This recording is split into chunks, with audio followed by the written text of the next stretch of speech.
Okay, so here's where we're going. Every now and then, I may have to turn off the audio because I'm going to have a coughing fit. I'm just letting you know now. So let's go over to our design room.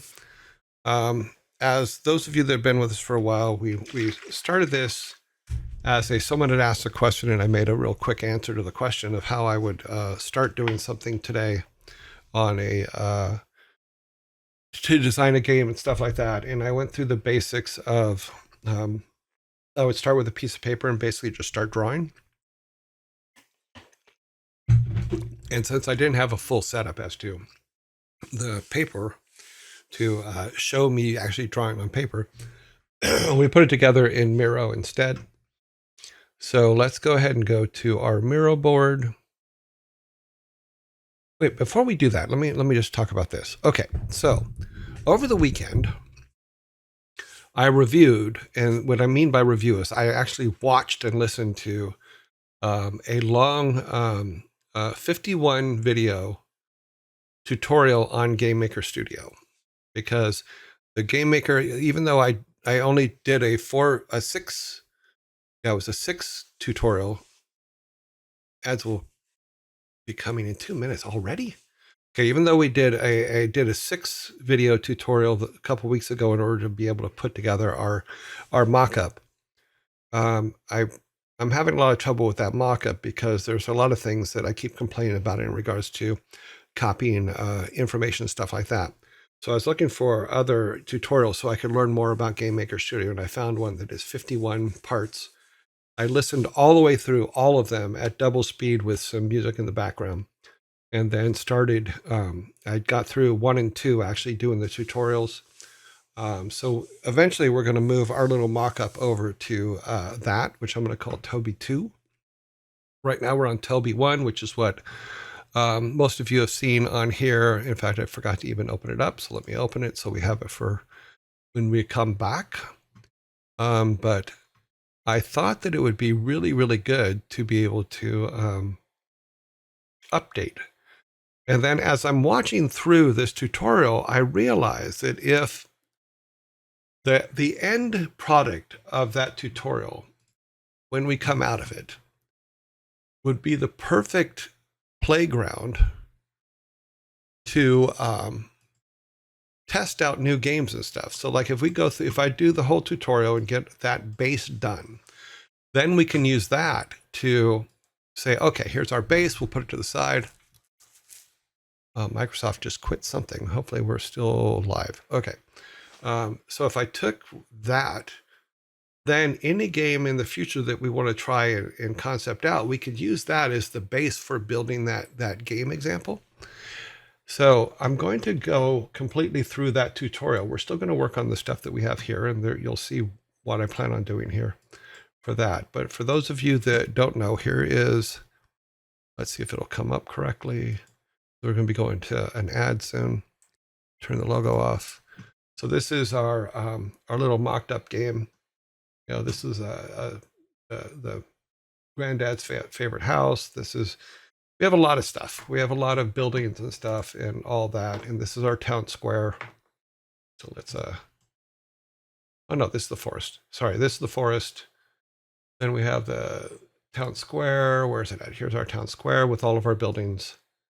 But yeah, all these buildings are built, all that kind of stuff. But they're built in such a way that I think that they use too much memory. Like if you look over here on this big old list here, this tells me that for memory, this is going to suck.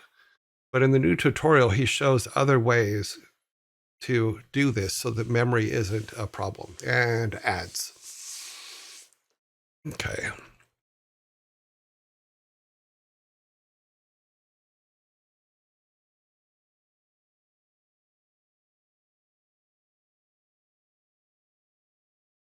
Mm-hmm. Mm-hmm. Mm-hmm.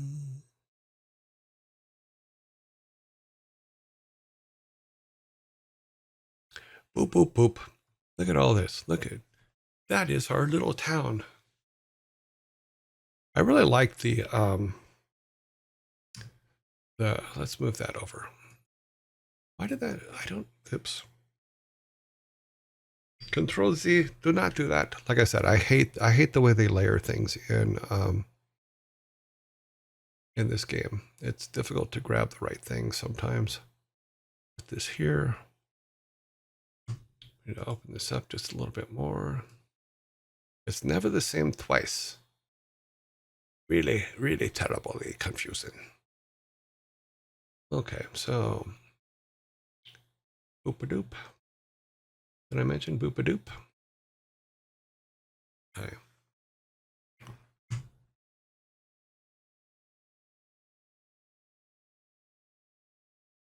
And we have, we have 30 seconds to go before all ads are done. So everybody in all regions will be on. I'm sure when it all well stabilized, we can remake it faster. But yes, we will. And that's just it. Like I said, I did not prepare or even realize that we were going to do this. So it's something that came out of our discussions online and stuff like that. And it just kind of organically happened. So, but now, what I was just saying is I didn't realize that this is what we were going to do when I started this stream. And this particular section of our show kind of came out of discussions online and stuff like that, and things that were being asked and things like that. So let's go to our because of the structure of this particular Game Maker project and the fact that we're going to do it a better way. We're not abandoning it. We're going to keep working on it until I learn everything from the other tutorial, because I don't know Game Maker. Went for it, and the process has been way cool. Yeah. So let's go back now to our design page, which is what we originally started on, which is this. And what we're going to do is we're going to start cleaning it up and make it into something that resembles more of a design doc of some kind. It's not going to be perfect, but we'll start cleaning it up. So what we're going to do is let's go ahead and start in town. Oh, I keep forgetting. Okay. So what I want to do is this, is let's start stacking the buildings as to what they are, who's in them. Move this out of the way for right now. And then like things that can be done in that by our character in that building. Meaning what I'm talking about is level 1 stuff. So we're going to, let's move this up here. We're just going to start cleaning stuff up because it just needs to be. Let's make these a little bit smaller. We know that the butcher's in there, the baker's here. Things that our character can do. Let's do this. Nope, that's not what we want to do. Controls on these things are always so much fun. I want to take that off of him and put it actually on the baker itself. Okay. Now we can delete this one. Delete that one. Just move the baker out of the way. He's so heavy. He's just like, it's hard to get past him. Okay. So the way we're going to do this is we're going to start lining them up to where they make sense. So in this particular case, we have our baker. Get in here so you guys can see, because one thing I noticed on the tutorials I was doing is seeing sometimes isn't easy. So the next thing was, okay, what can our character do in the bakery shop? So he can knead dough, he can be sent for supplies, and what we'll do is okay, let's move both these guys over. Let's make a box. This will be the can-dos box.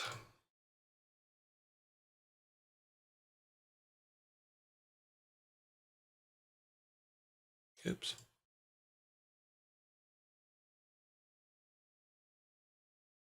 These are our can-dos.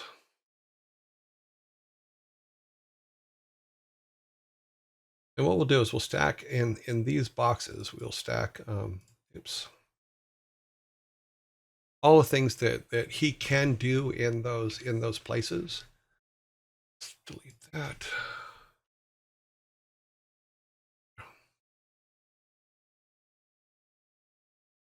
No, we don't want it straight across. We want top here. No. It's not picking the right one.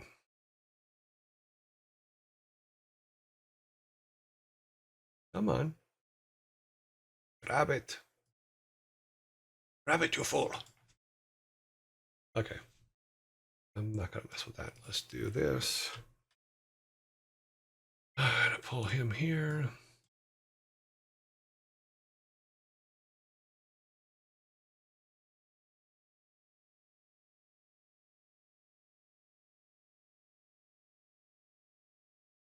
So we'll have a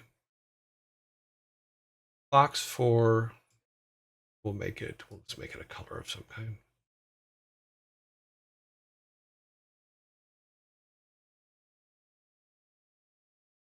Oh, that's a hideous color. Go with this. Oh, he doesn't stand off. No, that's that same hideous color. Okay, we'll do that. We'll call them. So basically we'll say who's in the building and what things can our character do. Not necessarily what the characters, the other guys can do. You just went. We need, oh, I forgot. Let me get it. I has the announcement. I forgot to put it in. Sorry, guys. Sometimes I forget things, but I do have them.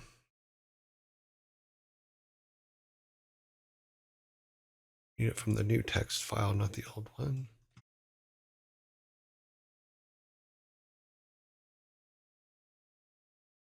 Okay, copy that. Go to Discord. The general announcements. Hit yes for everyone. Okay. Sorry about that. I jumped ahead. Wow, who knew? Oh, that's right. I do it all the time.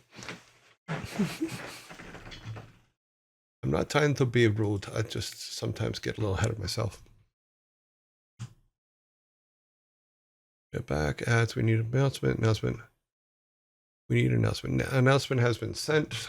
Okay, let's go back to this. We're going to do grab both of them and go copy V and then bring them down to this one. I will get the hang of this movement. So let's get rid of him. Bring this guy to the front. Picture goes here. Delete that, delete that. Did we have stuff on his list over here? Butchers. No, we didn't yet. Okay, that's fine. Let's grab these guys, bring them down here. And bring these two with us.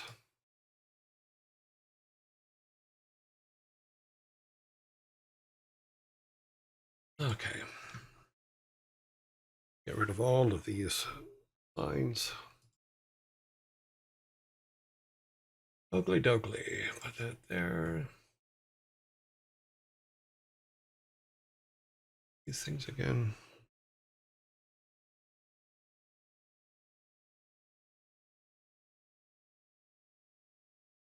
Got a very crowded store.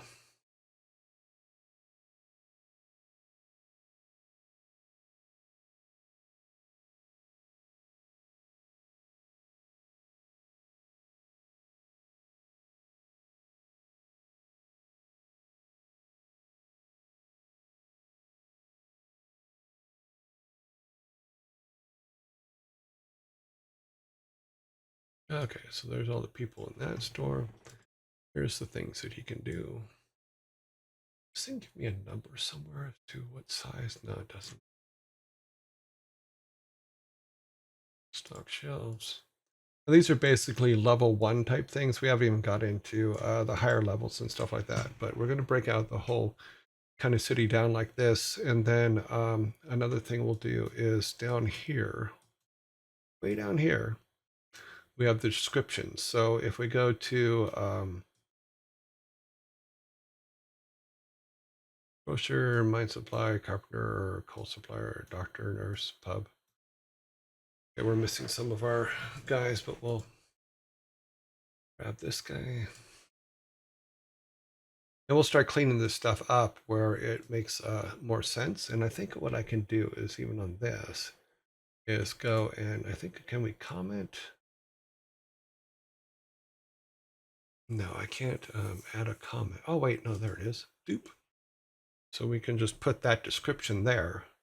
The general store, this person is well variety of goods, blah, blah, blah, such as food, clothing, all that kind of stuff. So see, that's awesome, because now when we go here and we read the, oh, I didn't hit return. So if you don't hit return on the comment, it doesn't save the comment. I have to do that. Okay, now when it pops up, it'll say what the description of that particular person is, which is kind of cool. So I think that'll help us in the long run. That will be good. Then let's see, but we added more than the ones that we made on the list before. So let's go grab that and just bring it up here to where it's closer and we can work on it. Come with me.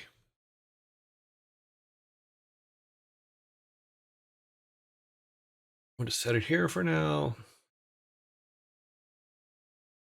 Store, blah, blah, blah, blah. We'll put it actually up here.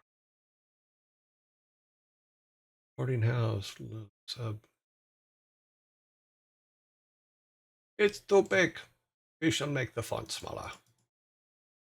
That way we can put it right beside it and we will be fine, and we can cut it out and paste it, do all that kind of stuff as we're putting the different things in. Boarding house, owners, pub. It'll also give us a clearer vision as to, oh, we have two grocers. Do we? No, general store and then the grocer. So we'll make him the honest trader. The honest trader. He's a traitor. Yes, he is honest. Yet he is honest. And I think I have these reversed, but for now we'll put them like that. We'll fix them later. Because what this will do then is we can, when we can take a quick glance and see what we don't have descriptions for, and that can help us out quite a bit when we as we're continuing to build this out. Let's grab our restaurant.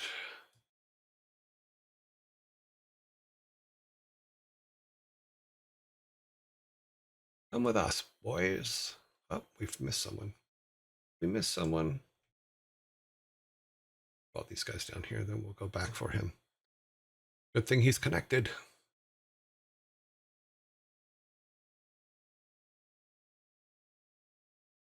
Don't forget me. Okay, so let's stack these. Oh, that goes with that one. So that goes over there. This goes here. 3 people in the building. We'll do this right now with all of them. We will bring all of them to the front so we don't have to run. Let's grab this.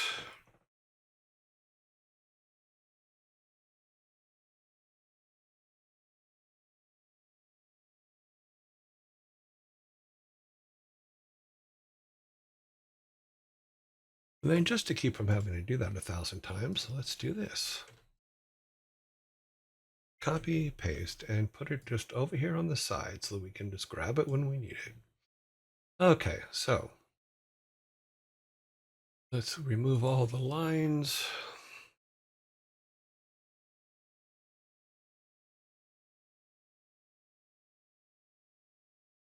And then let's take all of these and can it, yeah. Just so they can fit in here, that's all.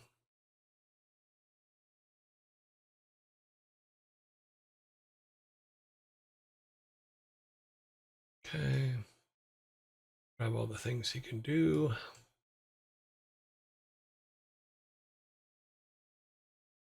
And when we're talking about our good and bad stuff before is for him to get power from doing good things, but also power from doing bad things. So that there's a balance thing. we will start adding things he can do and things that he basically shouldn't do.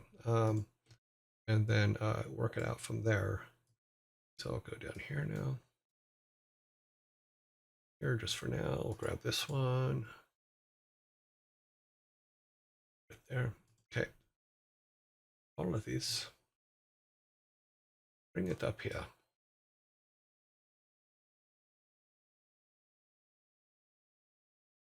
So there's the restaurant. Put it up there now.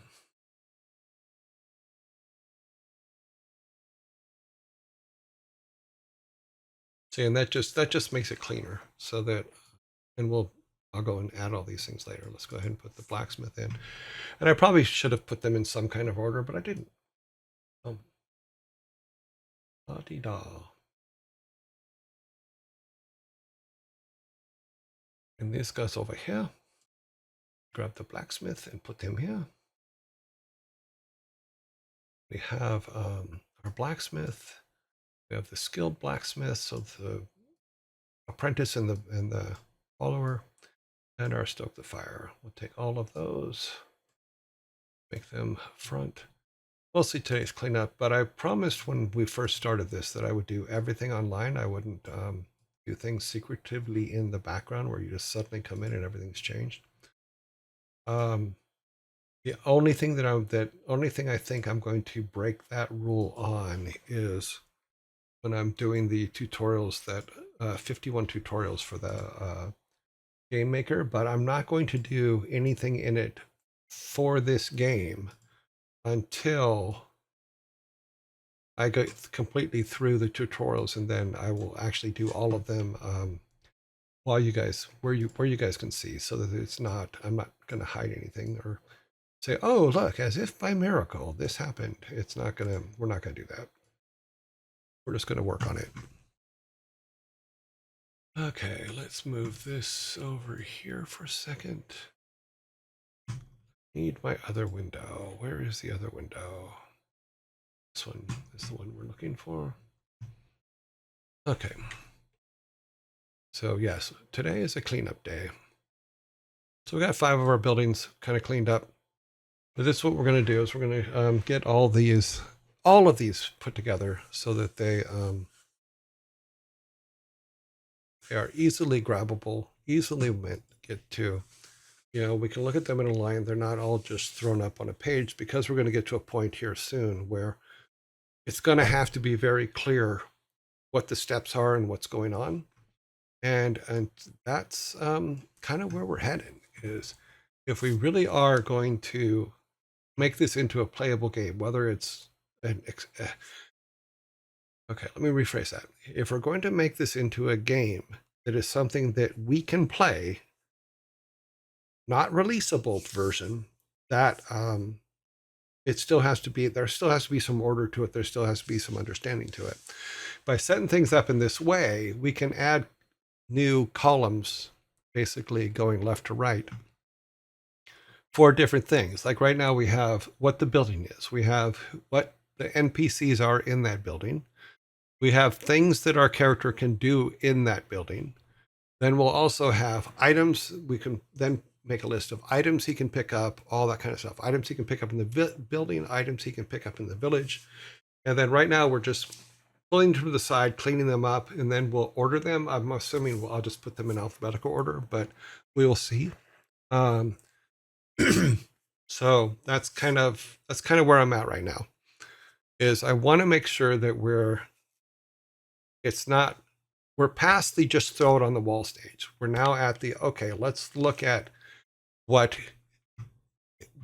is being put in here, what's going on, what is it that we're trying to do in earnest, you know, beyond throwing it at the wall. Let's see what we can do. So that's where we're at. I hope that makes sense, because I feel like I'm babbling a bit, and I don't mean to. Oops. Hate when that happens.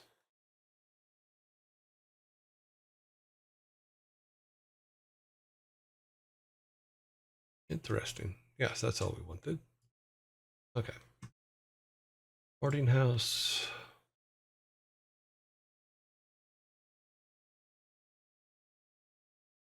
So I think that's a good way to start.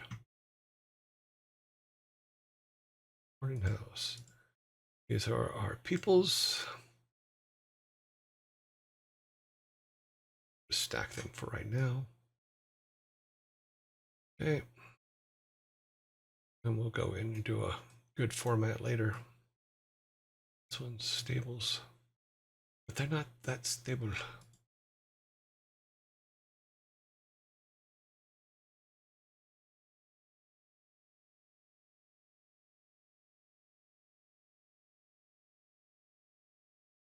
Also resize this also, it makes sense because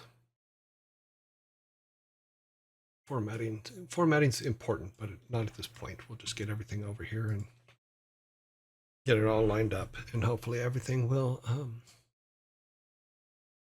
together quickly.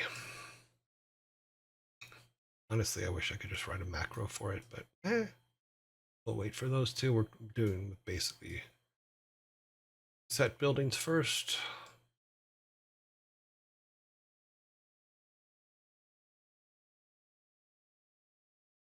Get out of his box.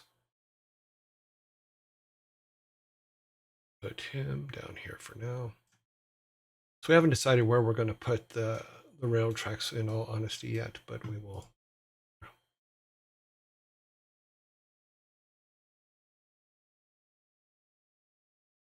Okay, so we need some room.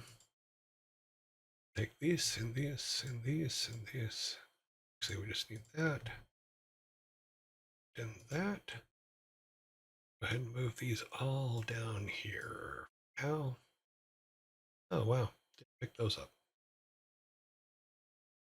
Let's go back up here and grab those two. That's enough. Let's throw them down here out of the way for now. That way we can take this and expand it down.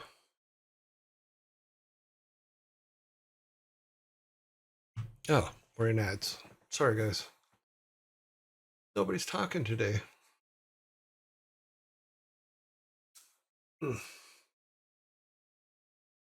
Hello and welcome to ads.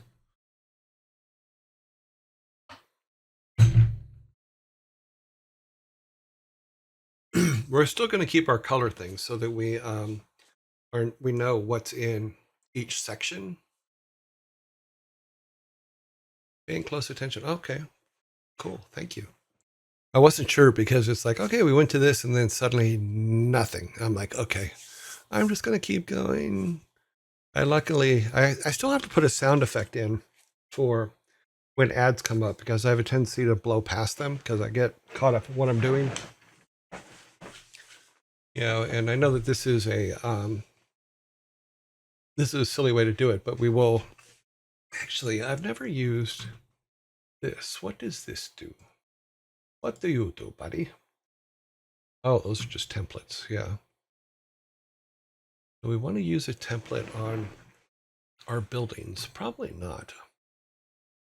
I mean, we could, but we need something similar to this one, maybe.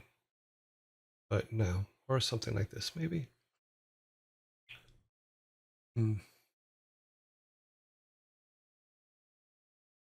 Interesting. Because we want something that gives us options too. We will definitely need this one later, which is a blueprint. Because we want to be able to, when we're putting together our dialogue and stuff, we want to be able to track those conversations and where they go, and having a flowchart on conversations is a must. Because you can really screw them up if you do not. Because you want to go, if he says yes, you do this. If he says no, you do this. Ad should be finished. Okay. So I was looking at some of the templates inside Miro, and one of them that we probably will use later, and now that I've lost it, is something like, where did it go?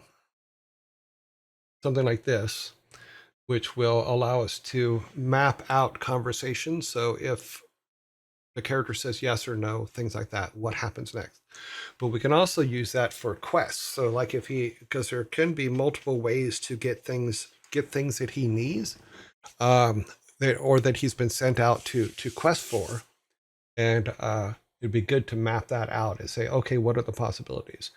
It's way overkill from a design standpoint, but it's something that when you're first starting will save you so much time and pain, in all honesty, because the more you get, the harder it gets to keep track of, and you want to be able to keep track of stuff as much as humanly possible, because it gets out of control really, really fast. And that just so I can get rid of the line. But we will be setting this format up for all of them so that it's all nice and clean. And sizing of boxes and stuff like that is going to be a pain, but we'll get there. It looks like we pulled the name off of our town hall. That happens. It also gives us an opportunity, like if we decide, like say we don't need a pottery shop, right? A place to make pots. We could also always do this, which is basically read them out, saying, okay, yeah, we've changed our mind on this one. Let me see if it will let me do it here. We can go, okay, yeah, that no longer is a keeper. We'll figure out a color scheme for everything later, but it's like, okay, this was dead. Do something like that. I'm not saying it's dead now. I'm just saying that in the future, this is things that we could blot out, but we keep them because if, say, our game is doing well and we end up wanting to do a sequel or a patch or a DLC for it, then we have these things in here that we can use later. You go, oh, okay, well, I had these ideas that are still valid. Let's use them. Okay, let's see, where are we at? Yeah, it will speed up the process in the long run. Is RPG Maker still a thing, or is that not suitable for this kind of game? Okay, so I don't know. I've never used RPG Maker. If that's a product, I don't know. What I'm using is I'm using Game Maker Studio because my theory was that I can make an executable from that, and it's something that I know can do mockups for us. Because as people that have been here with us on this the whole time is we haven't decided what world this is. We haven't decided what genre this game is yet. I'm using Game Maker just as okay, let's throw things at the wall and see if it's playable or if it's something that we want to do. It's and yes, it's completely haphazard right now because I hadn't planned on doing this. And we have only up until today, which we increased the time today, we have only worked on this like an hour. I mean, anywhere from an hour and a half to an hour every day. Every Monday through Friday. We haven't worked on this that long. So where I'm just throwing up. Did you get up your?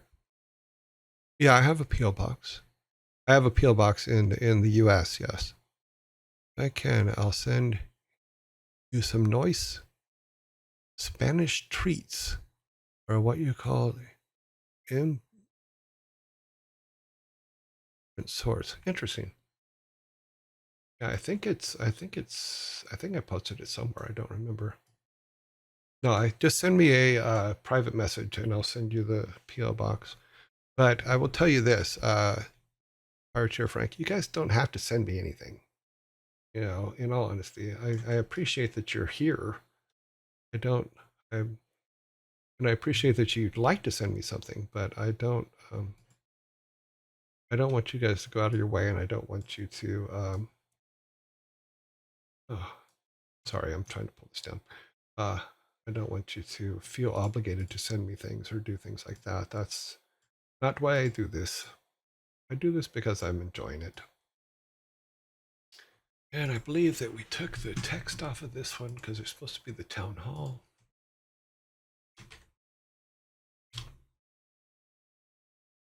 No relation.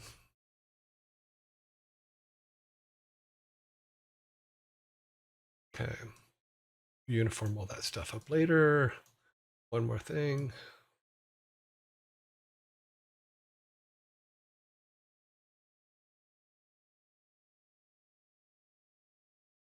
Okay, so we don't have descriptions for most of the people in our village.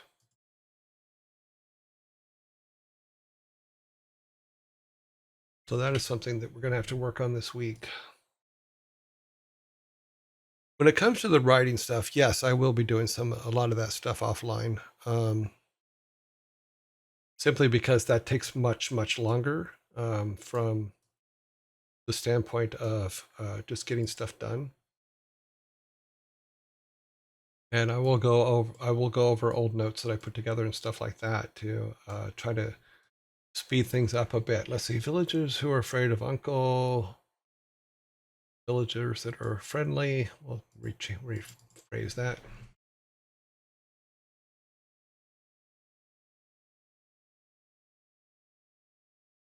Mm-hmm. Edaskin, thank you very much for the follow.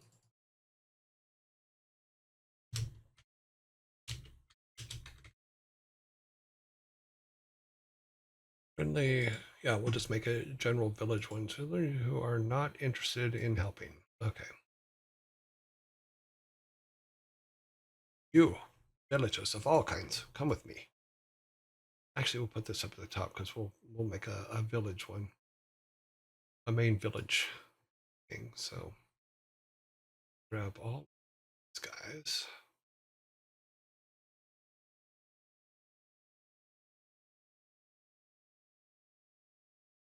And move them down. Why didn't everybody come with you? See who else didn't come. Oh, a lot of them. Ah, layers. You're afraid of layers, Roxanne. Layers. Okay, we'll just make a master over here on the right. Should have put these guys on the left, but we want to expand outward. So we do this. We move the red pods. Oh, no, it's not going to let us do it that way either.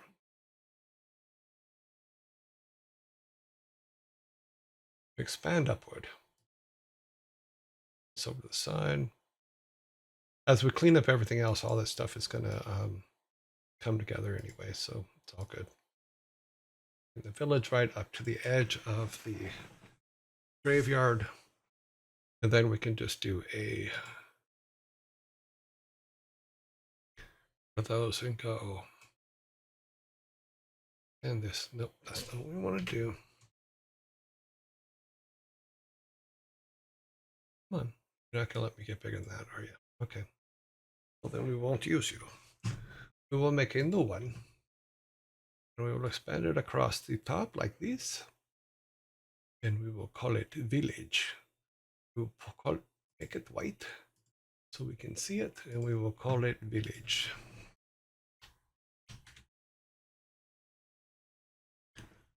And we will expand the village text to big. And we will pick it up and we will put it in there.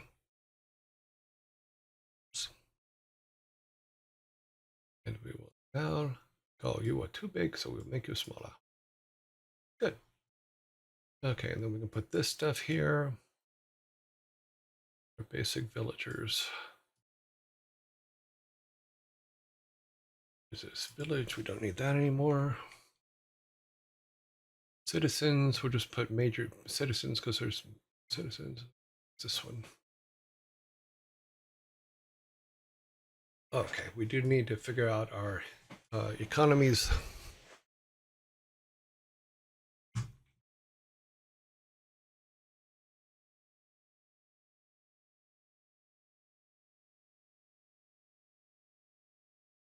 Is the game that we have been given ideas for while he was just...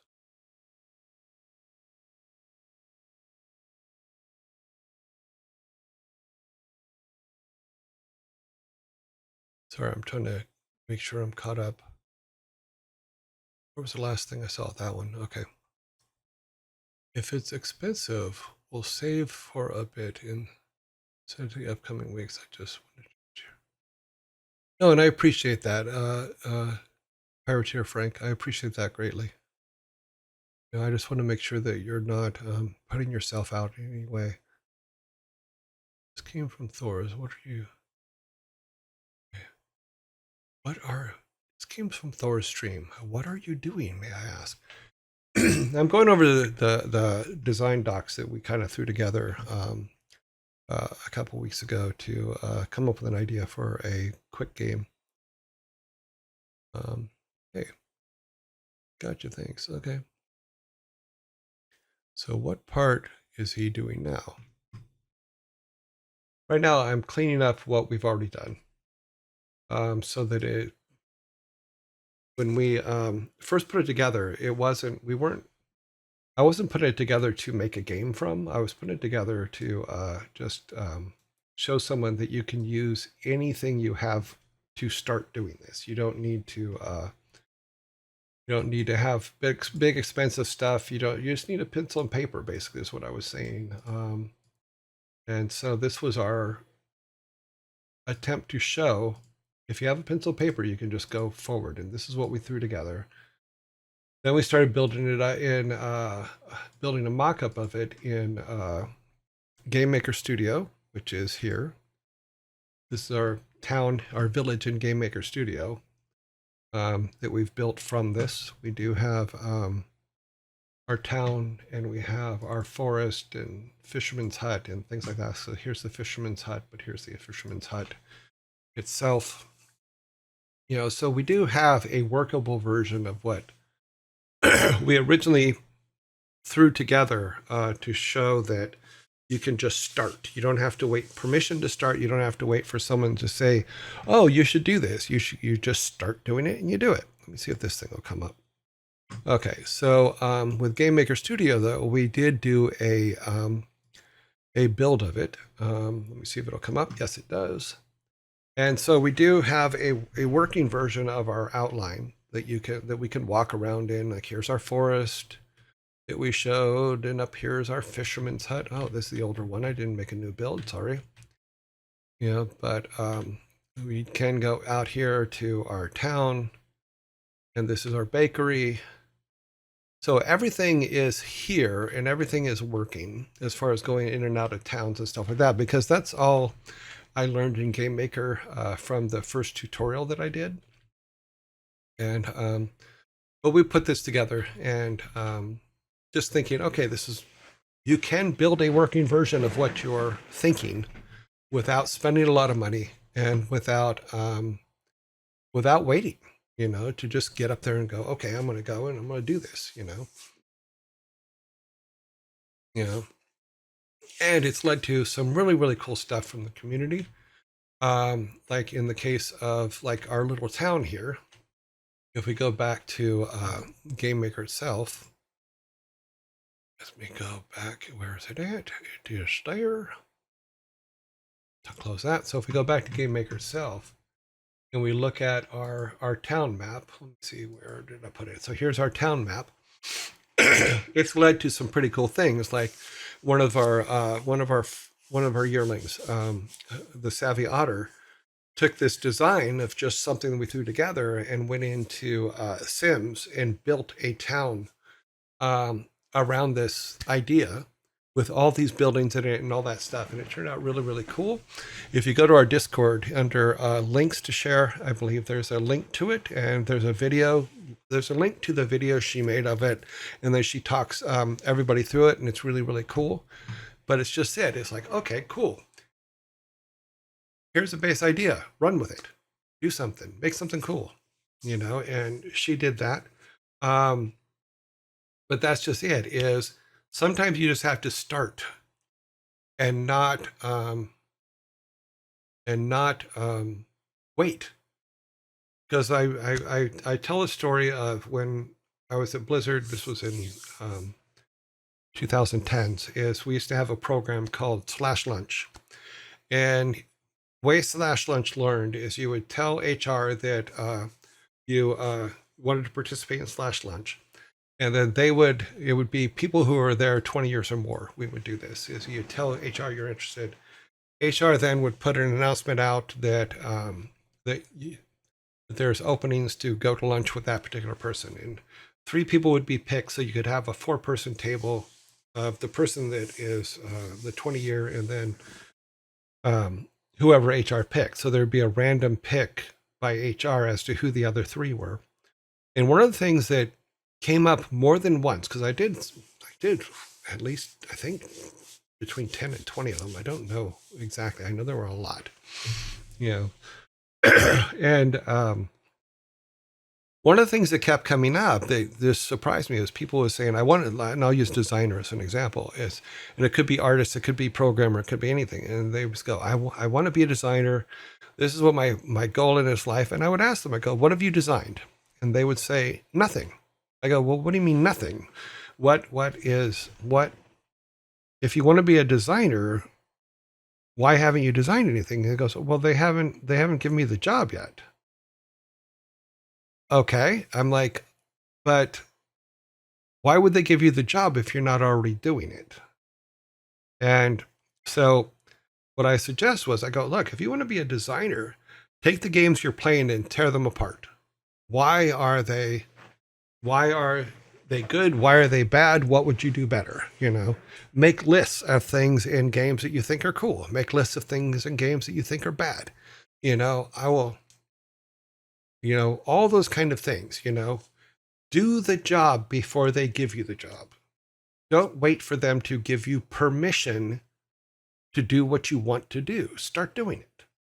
You know, I've been told by Alan Adham years ago that they probably would have hired me quicker if they knew that I was doing maps in Dungeon Master, which was an old game on the Commodore 64, you know, and those kind of things just for fun. It was what I was doing on my time off, you know. So, you know, waiting is never going to get you where you want to be, you know.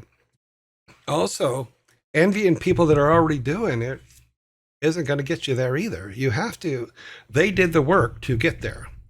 They may be good, they may be bad. That's irrelevant. They did enough work to get there. So don't hate on them. You know, you may not agree with their game design, or you may not agree with what they do in that job. But if you don't agree, do better, you know, and that's how you get them. That's how you, because all you're doing otherwise is you're just mad because you're not doing it. So stop making excuses and do it, is basically what I'm saying. Sorry. I'm doing 3D modeling for a game, and I'm also building a simple game in Unity. Cool. As well. So I can understand more on what our programmers are doing. Yes, absolutely. The more you know about the other jobs around you, the better you're going to be at your job. One of the best times I had is when I was working in early in cinematics for Warcraft 1. No, wait, for WoW. Was we wanted to be able to put in-game movies into the game. So I went and hung out with Monty Kroll, and we worked out everything from the video side and the programmer side to make those things work. Now it was a little tricky at that time because you'd have to make a texture box. I believe he had it set up to where it was 4 texture boxes of 48 by 48 and then some little ones. But then the video would be projected onto that screen because we didn't have the technology to just play a video in WoW in the early days. Yeah.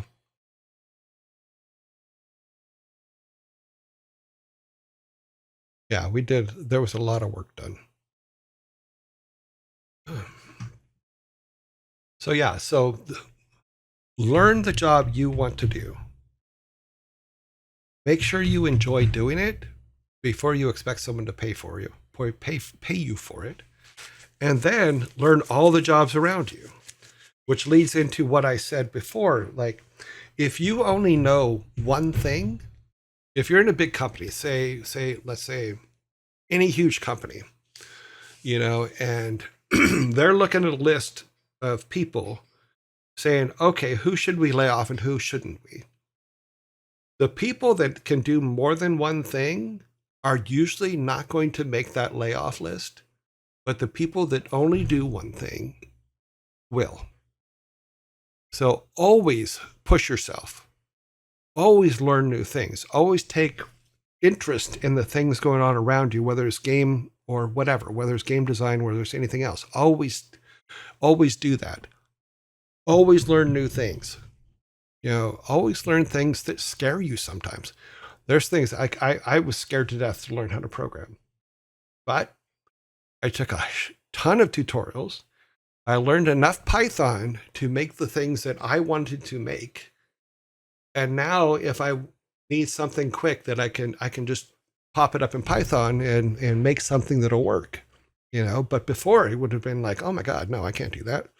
It's just like with this Game Maker stuff is I don't know Game Maker at all.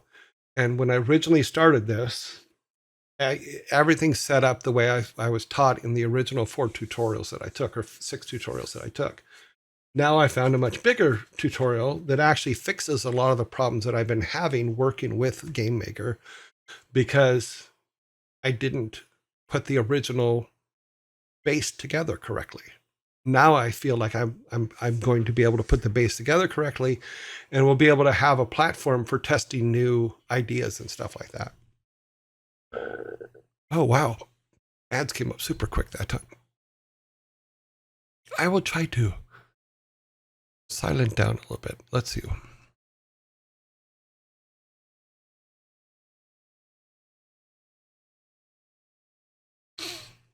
Okay.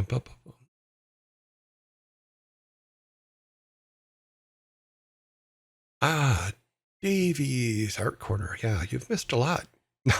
No, we're just cleaning up the original design doc that we put together in Miro, and so we're going to continue doing that. But I got on a bit of a rant about stop waiting for other people. Do it. Just move forward. The more I do game jams, the more I'm amazed by the programmers I work with. It's like witchcraft to me, and I'm a 3D artist that dabbles in tech art.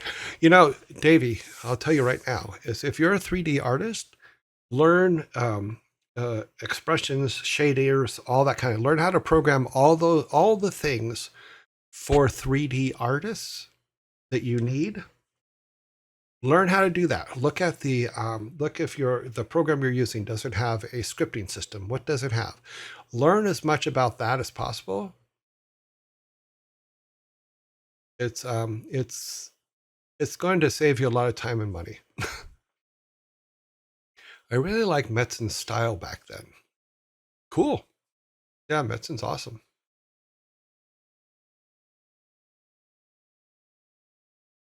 Yeah, we did a lot of drawings. We even had programmers drawing. I remember, God, what was his name? Colin Murray. Colin Murray drew a catapult that ended up in the Warcraft 1 manual, and that was a programmer drawing a catapult. It actually turned out really, really good. He did a really good job on it.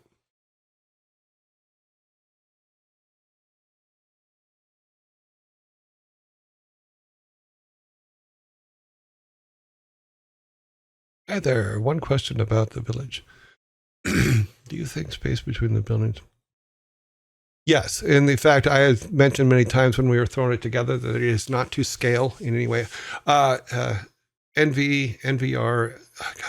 Mr. Poe, I'll just call you Mr. Poe, brings up the point of, do we think that it's empty in space? Yes, it absolutely is out of scale in every possible way. And we said that at the beginning, because I didn't know enough about Game Maker Studio how to set scale and distance and all that stuff. Now in the tutorials that I'm going through now, it shows how to do that, so it's consistent throughout the whole thing, and it will make it a lot easier for us to get around the towns and stuff like that, because it will be a lot smaller. These maps here are absolutely massive. Excuse me just for a second here.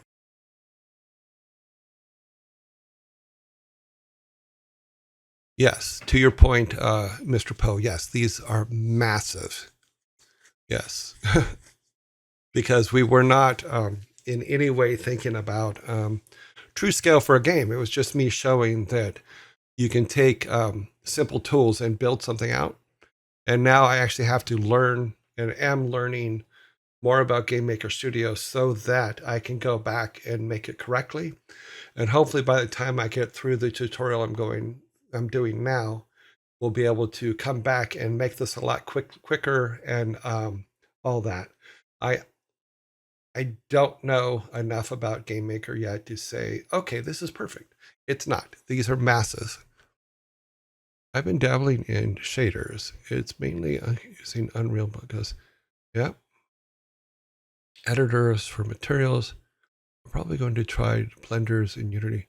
Yeah, learn the scripting system. Davies, learn the scripting system for all of that. If there's any kind of programming that can be done for the programs that you're using to make your artwork and or your life better, do it. I'll see if I can find it tonight, but I had made a when I was dabbling in trying to learn Adobe's scripting language, I wrote a program that would build banner ads.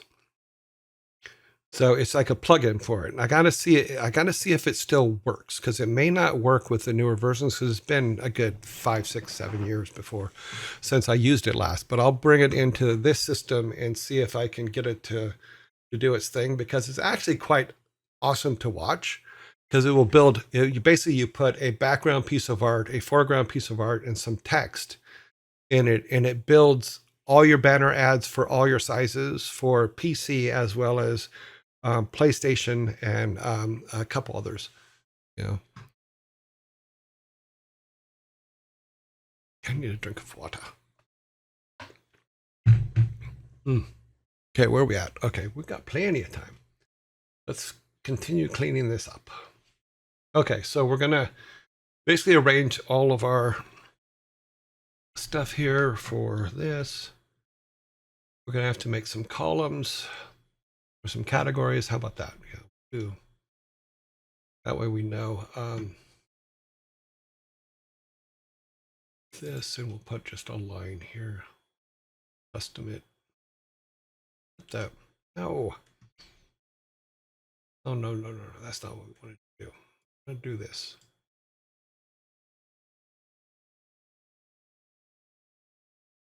I want to do a frame. We'll put one across the top like this from end to end. This guy up here. This way what we can do is we can say,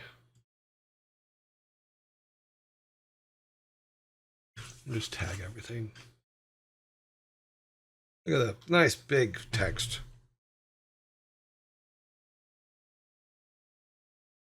Not sure how it got that big, but okay.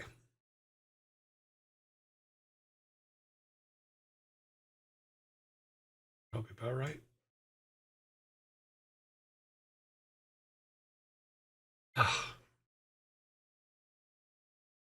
Okay, so these are buildings. Then we need, let's do a copy of that so they're all the same size.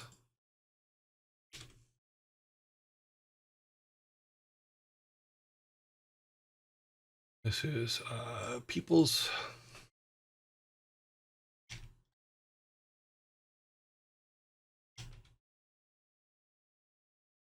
shopkeepers.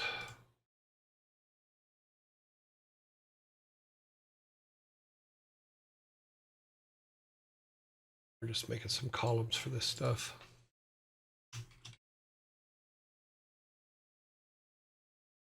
Things to do.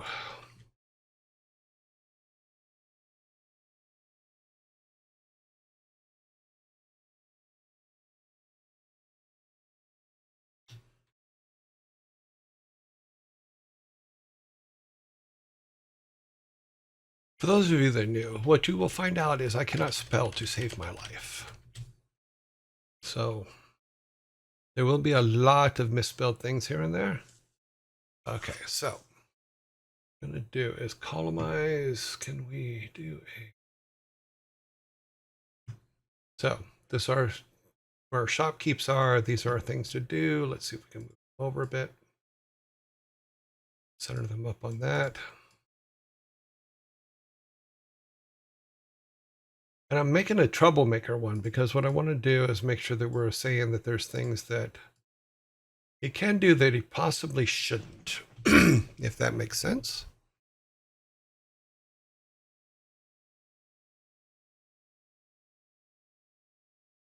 Okay.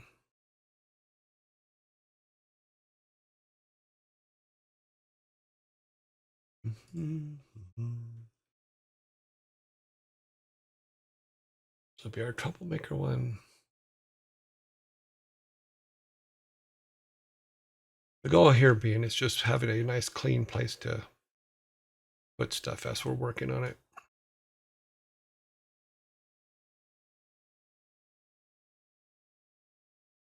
Cool.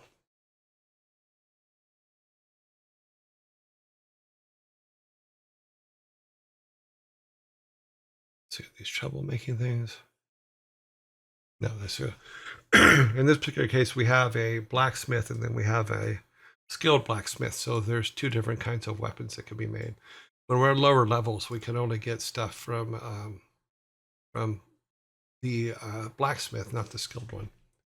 But we can go in there and like shovel coal and stoke the fire and things like that for things that can be helpful.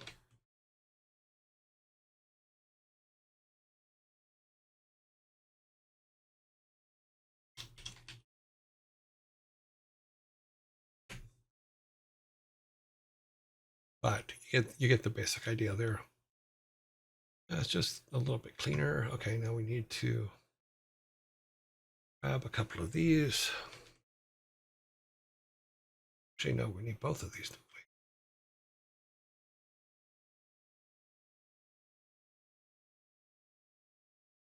Start lining these guys up.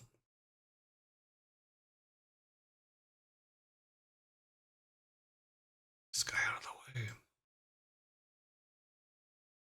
We do need 1, 2, 3, 4, 5, 6, 7, 8, 9, 10. We'll do a couple. Come on.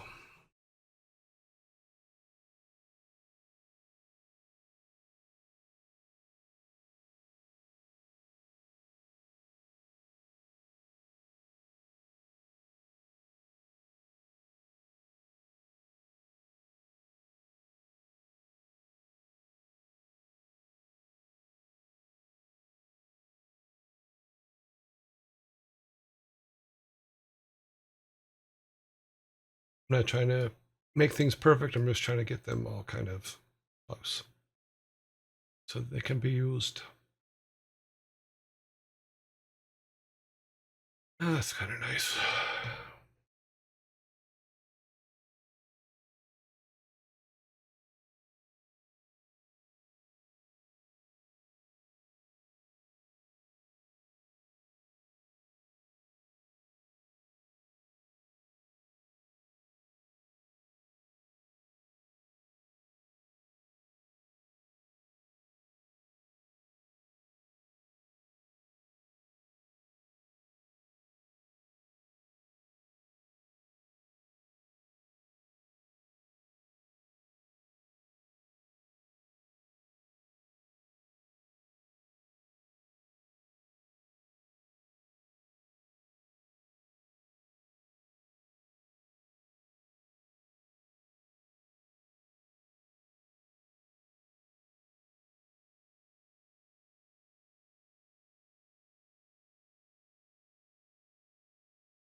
Okay, so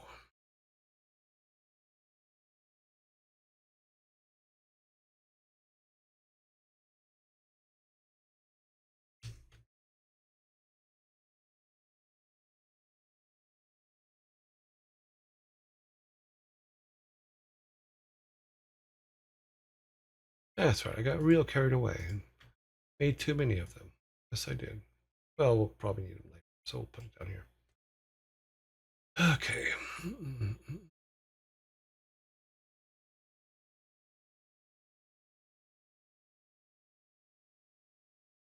So those of you that are new, is if you're trying to address me in the chat, please put an @YourJoy at the front of it because I will not always see things you're asking me if that's not on there because I'm not just not going to see it because I'm mostly concentrating on what I'm doing, not what's going on in the chat. So, oh, I'm sorry. I thought I had the Miro board up. Sorry. Basically, all I was doing was just adding all this stuff here so that I can like organize it better. I put a some titles at the top, so we have building, shopkeepers, who's working the shops, things to do in the shop, and then troublemaking. What troublemaking we can get into, So I'm sorry that I was on that other screen. I wasn't paying attention as I was just pointing out. I'm sometimes I get lost in what I'm doing, not in what I should be showing. So I apologize. Let's see, what size is this? This is, I don't know.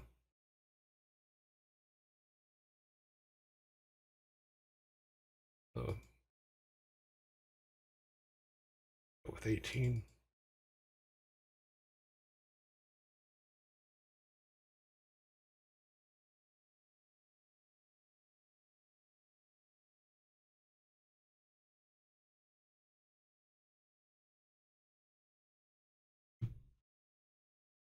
I'm sorry I did all that without you guys seeing. Basically, I was just copy and pasting the blue and white squares. And yeah.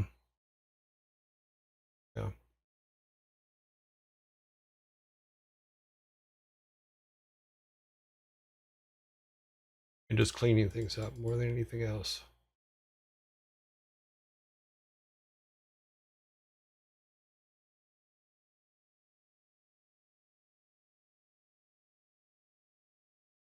Thank you for the nudge on that. I didn't. I just didn't realize you didn't see the Miro board.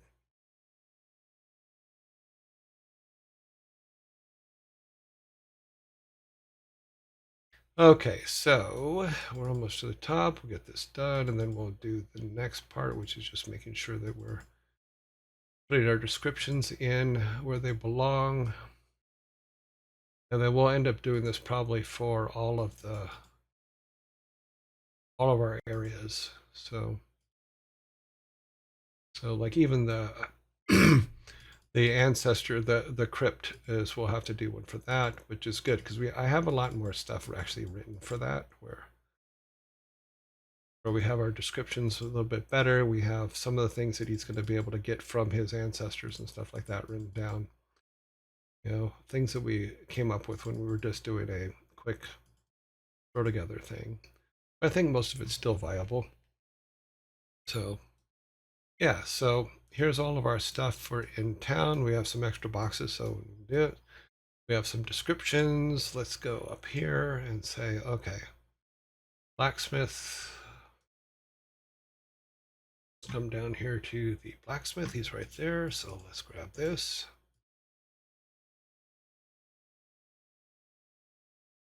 And we can make that a comment. Add the comment and save. That way our blacksmith description is on our blacksmith tile. Get rid of that. Tailor.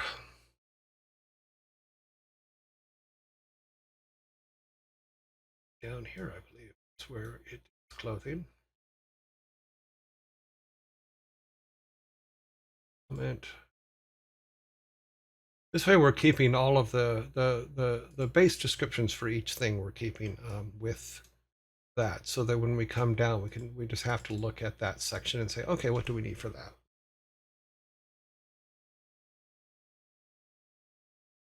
General store. We have a couple people in the store. I think we put this one already in this one here. General store person. Yeah, we've already put that one in. So we should be good there.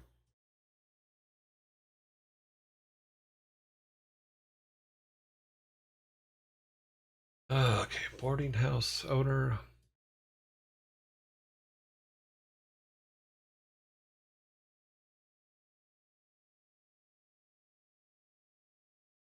Let's call it the main desk person.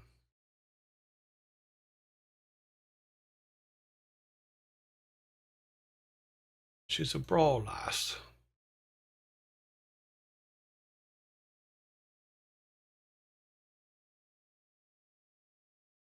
Pub owner. In this particular case, we put them, I believe we put the bar in the restaurant, if I remember correctly.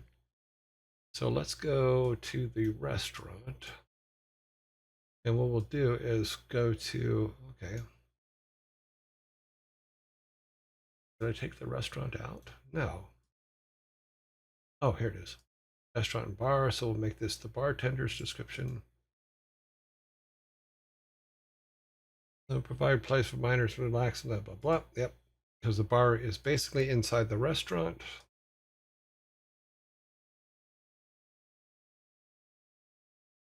Looking up. Okay. What is the elevator pitch for this game? Not cut. We don't have one yet because, like I said, it wasn't supposed to be a game. So the elevator pitch is basically this: is our main character comes back from a task that his grandfather sent him on, comes back to his grandfather's hut where they both live. He finds that his grandfather's missing. There's some disarray throughout the house, and then he sets out to go find his grandfather. That's the basic storyline, and then he goes to the places that his grandfather usually is, which is like his grandfather's workout place, his grandfather's clinic where his grandfather takes care of people, and then goes into when he can't find him there, goes into the village to try to find him. We have our three most important characters are us as the player. In fact, I have it written here. Our three important players are it's us as the main character, his grandfather, and his grandfather's brother, which is his grandfather's twin, who is the bad guy in town who owns the mine across town. So on the other side of the village, which we haven't even built this part yet, is the mine, which is where the grandfather's brother lives, and then all of his miners and all that stuff, and then they have their own little ecosystem over here. So that's basically the elevator pitch. It's find grandpa and bring him back. Sleep floor seems to be a recurring task. Yeah. So maybe have it as a universal start task. Yeah. That the owners give you and try to see if you're trustworthy. Yeah, because we're working on the idea that we want to be able to have our character be treated based on the good and bad things that he does. So if he does more bad things, and when he goes into town, people treat him terrible. If he does more good things, people treat him good. And sweeping floors and stuff like that is a way to build trust when he doesn't have any. Then be allowed to more tasks, yes. And that's also as he levels up and does things like that. You don't need to, unless you're going to market the game. Yeah, I'm not doing. I'll give a brief explanation as to what we're doing. Right now, we're just cleaning up our original thing to make it more usable to actually build into something. Okay, our carpenter. And just as easy as that, it's telling me ads are coming again, like almost immediately. Woodworker, so that's our carpenter. Okay. I'm basically taking these out as I put them in. So grocer, we already did. Restaurant owner. I don't think we put that in. Restaurant owner. Where is our restaurant? There it is. Grumpy cook, waitress. Oh, we didn't make an owner. We'll just put it on the waitress for now, so that it's in that area, general area. Okay, and go to commercial. Ads. God, how fast is? It's funny because this is why I added the extra hour at the beginning. Is because this part goes by so freaking fast that I'm just like, oh my god. I think it's because I'm so like locked into what it is. Let's see if we have what other written stuff we have down here. Because we started, yeah, we'll get to that. That's good kid, praise reward. Bad kid, discipline loss. Good kid, must restore our family, all that kind of thing. Let's see. Music effects. Items. Blankets for things that can be sold.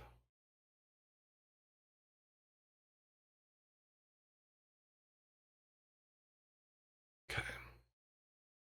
Got this up here, which we need to start building this out soon. This is all the dialogue for this, which we'll start stacking this next.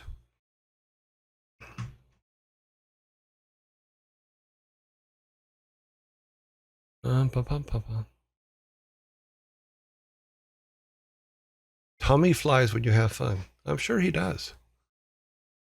It's the landing he has problems with. This is our family crypt. I don't know if you guys remember that, but the idea being that when our main character goes to the family crypt, everything in it's destroyed, and he has to put all the statues of his ancestors back together. And as he puts those statues back together, he gets power ups and levels up and stuff like that.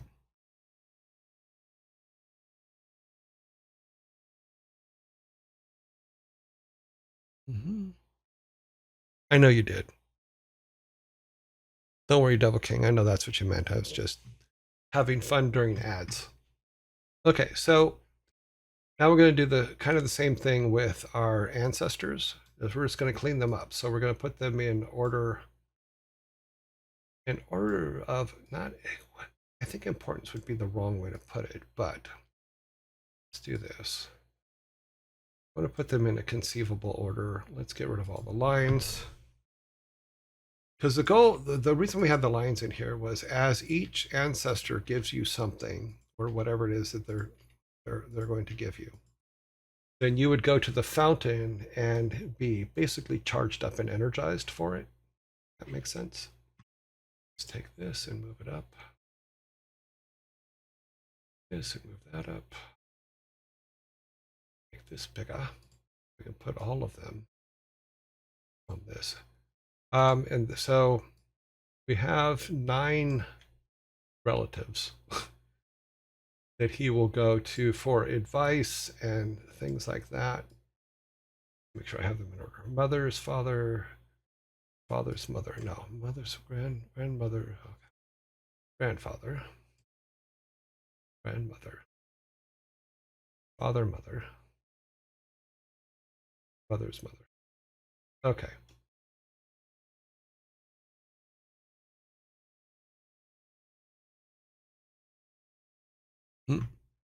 Okay, so we're going to make this bigger. We're going to take the fountain and make it an object. So let's bring it down here. It will be an object, but it's going to be a special object because we want to make sure that.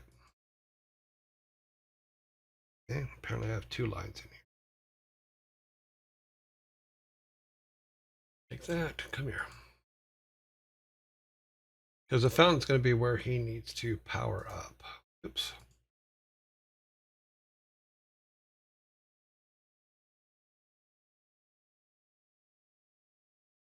Oh, come on, attach that, will you? Appreciate it. Okay. So this is a lot of text because we built a lot of text for this thing. So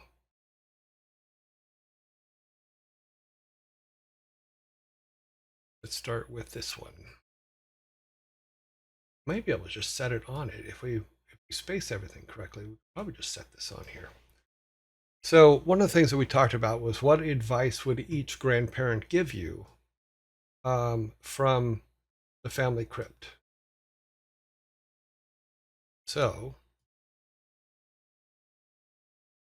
let's set this up to where we can just clean it up here. We put these, the fountain goes to the bottom. We'll actually put the fountain on this side right now. And it forgot its words. Afraid of words, Roxanne, worms. Okay, so this is the mother's mother. Yep. Mother's father.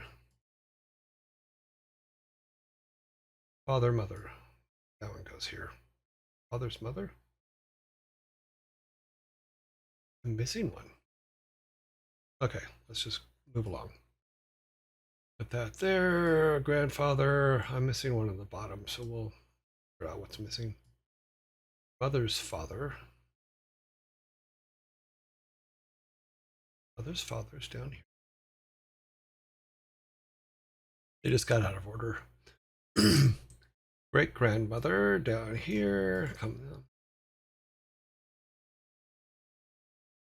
Great grandfather. Great grandmother. Great great grandmother. Great great grandfather. Okay, so go down here. Who is missing? Grandmother, grandfather, grandmother, mother's father, mother's mother, father, mother. Yeah, this is the final one. So this will go here. It would be father or mother, depending on where we end up with it. Okay, so this particular case, what it is okay. What advice would they give him? So the great grandfather, he would give you advice about the importance of courage and determination. That no matter how difficult a journey might be, he must never give up on his quest to find his grandfather and bring him home. Then grandmother, great grandmother, great great grandmother, the importance of humility and compassion. In order to truly understand the world and people around you, you must learn to see things from other people's perspectives, to always be kind and understanding. So you get the basics from that. Let's go to our next sections, which is, I think we put all of them. Oh no, good, we kept them all separate. So now this is what skill sets would each of these bring us. So let me see if we can line them up. I'll have to line the first one up and then work it out. Okay, so skill. First one's lined up. This one doesn't. Let's go like that. That's pretty close. 4, 5. I have to build a grid. Well, we won't worry about it right now. Okay, Oh.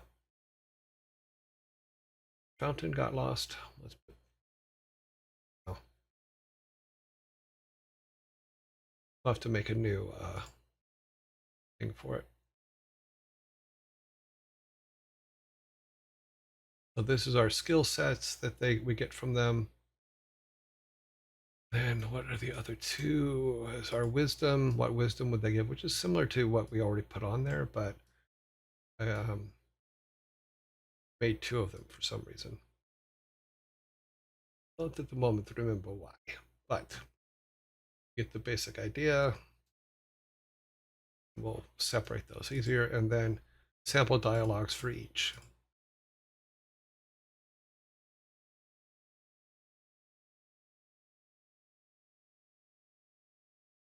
Let's make this bigger.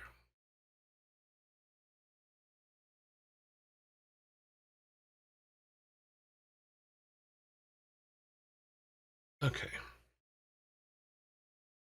And yeah, that's a lot bigger than I expected it to be. What happens if I try to just pick this one? Bring everything? Of course it won't. I would bring everything. That would make it so much easier.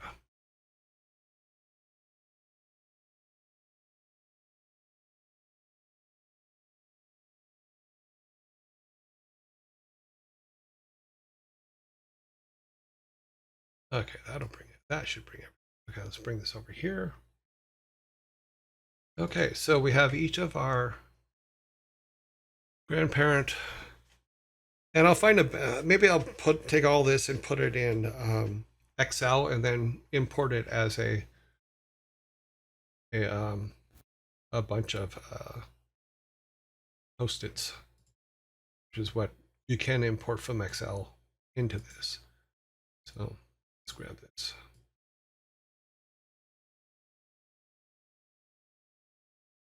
And it'll also make it cleaner, and I can space them correctly so that they're all in one big line. But so if we look at great-great-grandfather, the very first one, the advice that he would give you as great-great-grandfather about the importance of courage, we've read that. Okay, importance of courage and determination, no matter how difficult a journey may be, you must never give up on his quest to find grandfather and bring him home. The skill as the first ancestor, your great-great-grandfather might teach you the powerful attack called the lion's roar, which allows you to unleash a powerful yell that can knock back and damage enemies. You know, the wisdom is for your first time, your great-great-grandfather teaches you about the importance of courage and determination, which we talked about. Okay, so I have repeated the thing. Sample dialogue from great-great-grandfather. He say, "My child, remember this. Courage is not the absence of fear, but the triumph over it. You must not be afraid to face the unknown and to fight for what is right. Do not give up, for the road ahead may be long, but it is worth it." What was this? I mean, time. Thrusroda. Wait, wrong game. What? What is Thrusruda? Don't know what that is.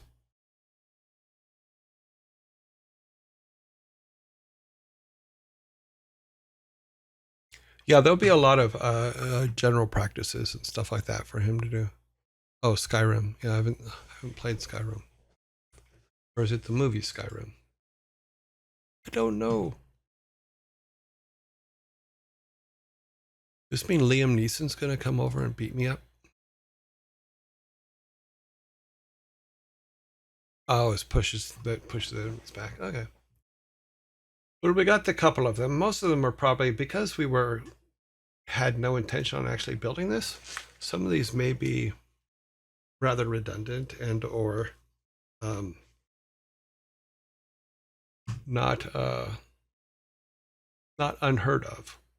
Like great-great-grandmother gives you the turtle shell, which allows you to harden your skin and fight enemy attacks. You know, great-grandfather gives you, the falcon sight, which allows you to see enemies from further away and peer into secret places.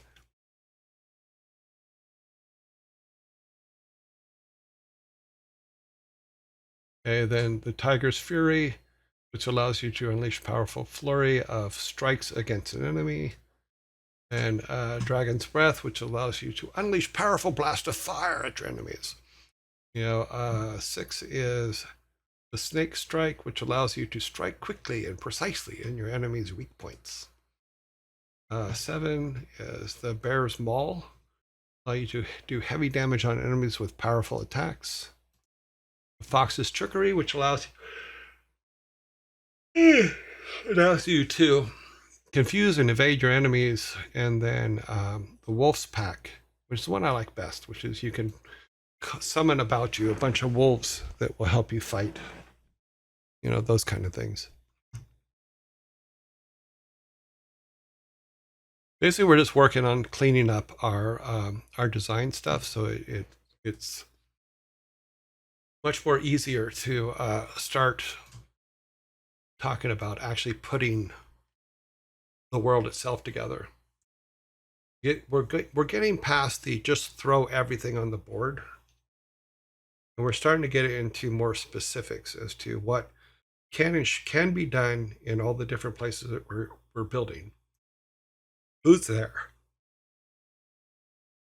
And what good things to do are there and what bad things are there. But in order to do that, we need to clean things up. So in this particular case, we've started cleaning up the village, where we're breaking it down to building, who works there, things to do there, and troublemaking. What can you do there to make trouble?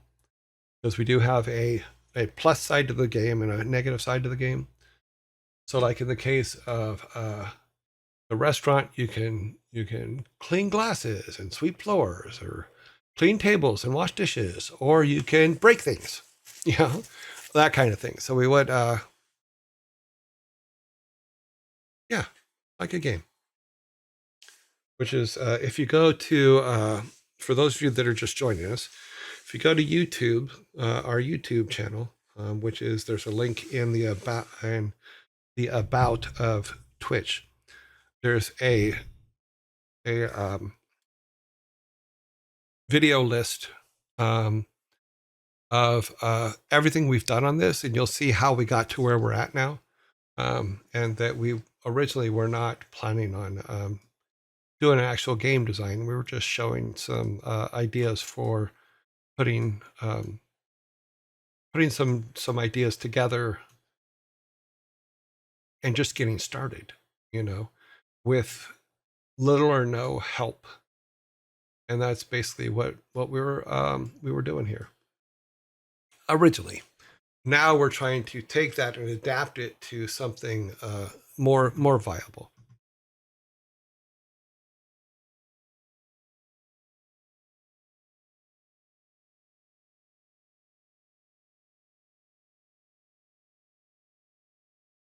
Okay, it says, your process is interesting to me because it's opposite of mine. I get mentally blocked on creative aspects if I don't have haven't coded the base. That's perfectly fine, you know, because what you can do is, like, we're actually, once I learn enough about GameMaker Studio, which I'm doing my second set of tutorials now, then we're going to be in the position that you want to be in, apparent apparition. The reason I say that is this, is because then we'll have a base piece of code as an RPG, we'll have a base piece of code of game. Sorry, I'm still on medication, guys. Sorry about that. You know, we'll have a base role-playing game code that we can try a bunch of stuff out in, and we can have like 4 or 5 of them saved. Use the thing that I'm building as the base, then have, like, we come up with an idea, then go in and start, like, just throwing the creative in there to see if it works. You know, it's not saying I'm not saying that we're going to make it into that style game, but see if the gameplay works, see if it does. That's kind of like what we're doing here. But here, I went in completely blind to just throw something together, and didn't know enough about GameMaker Studio. And it has been pointed out to me that this map is massive and that my scale is completely wrong, and I totally get it. You know, but there's a whole bunch of other problems with it too. But if I do the tutorial set that I'm looking at now, that I watched over this weekend, I watched the whole thing over this weekend from beginning to end, and now I'm starting it. It looks like it will give us a base world that we'll save that off, but we can take that, bring it in, rename it to whatever project we're working on or we're testing, and then play around in it with building the NPCs, building all kinds of stuff without having to build the world itself. You know, we can build the world, but we'll have a tile sets and stuff like that to play with that. Whereas, which is probably along your well, because you have code and you can say, okay, here's my code. I know all the things that this particular game engine can do. Let's start putting things in and see what let's start putting pieces on the board and see what happens. That's closer to industry trend. The block department stage is literally making everything out of blocks. Yeah, which is what you're looking at right now. The the code in the core functioning. Try out the core mechanics. Change what you need. Yeah. Let the artists work their heads off. Yes, because the artists will take a long time. And such a challenge to structure process. Getting to what you are talking about, I am finding. Yeah, it's just the original question that set me off was, how would you do it? And I said, okay, here's how I would do it. You know, I've been in many, many situations where the programmers, the designers, and the artists are completely out of sync. And it causes a lot of problems. And to me, the more base design you do up front is going to save some of that. Is it going to eliminate all of it? No, it never will, because we're talking about humans. And when you put humans in a room, crap happens. You know, I would use another word, but I've been asked not to swear. You know, but that's just it. We're going to interact. We're going to challenge each other. We're going to sometimes friendly, sometimes not friendly. You know, especially when it's a game and you're passionate about it and stuff like that. It can get out of hand pretty quick.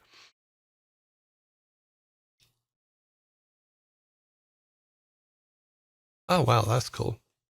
Yeah, but a lot of companies do not do early design. They literally go, "Oh, we want to make X game. Oh, what genre is it?" And they go, "Oh, it's this genre." And the programmers run off and start building a code base for that genre.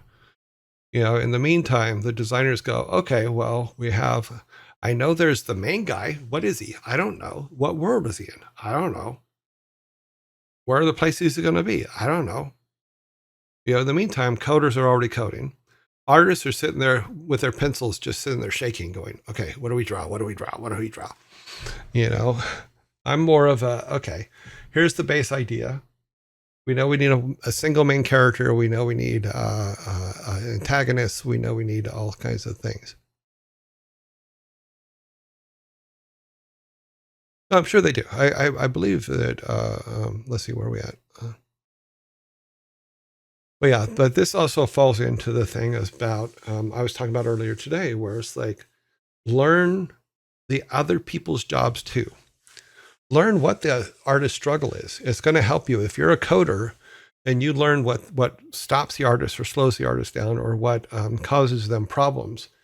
You're going to be a better coder, because you're going to take their problems into consideration when you're doing that. I remember when we were doing StarCraft, we had a programmer that said, "Okay, well, your movies have to play at 20 frames a second in order for them to play in the game." And we're like, but at the time, there was no editor that would do 20 frames a second. We go, well, can we do 24, which is film resolution? Or can we do video, which is 2997? Or 24, 2497, et cetera, et cetera. You know, but he goes, no, we can only do 24. But so we had to teach him that we could only do 20, but we had to teach him that 20 can't work from the artist's perspective or from the editor's perspective. We need to be in a set range in order for the programs that we were using to even work. So knowing the struggle of the people around you is huge and will save you so much time and pain.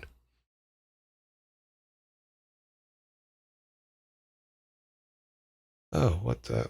Something just went off up there. I don't know what that is. Okay. Oh, okay.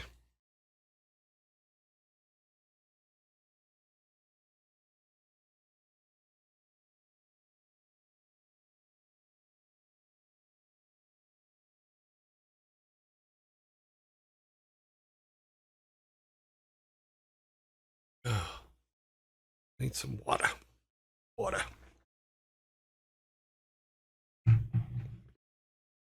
Hmm. Okay, so when we come back, because we are in ads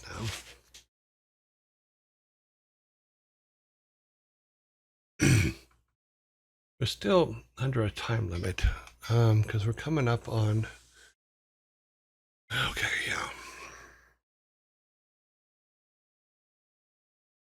We must move forward quickly. Where are we at? 12 and 18. 12,018. Wow, we've lost a lot of people today. Or in the last couple of weeks, we're losing people. Okay, subs are 71 of 100. Bits are 300 of 17,000. That's too bad. I'm hoping that as we get this better worked out, that it makes more sense. Because it makes sense in my head. It's just trying to help you guys understand where my head is sometimes not easy. Because I'm moving 1,000 miles a minute. I'm like, okay, slow down, slow down, slow down, slow down, slow down, slow down. Okay, slow down some more. But hopefully you're getting the base concepts, what I'm trying to get across. Okay, so here's what we've kind of done today. Is we did look at, did I keep it open? Yeah.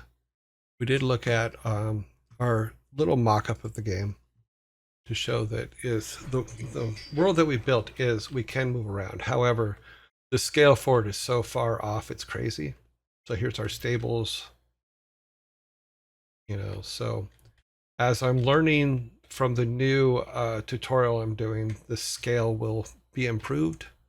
Because obviously, if we're standing in the middle next to the tree, our scale's all off on everything, but we'll get that all fixed.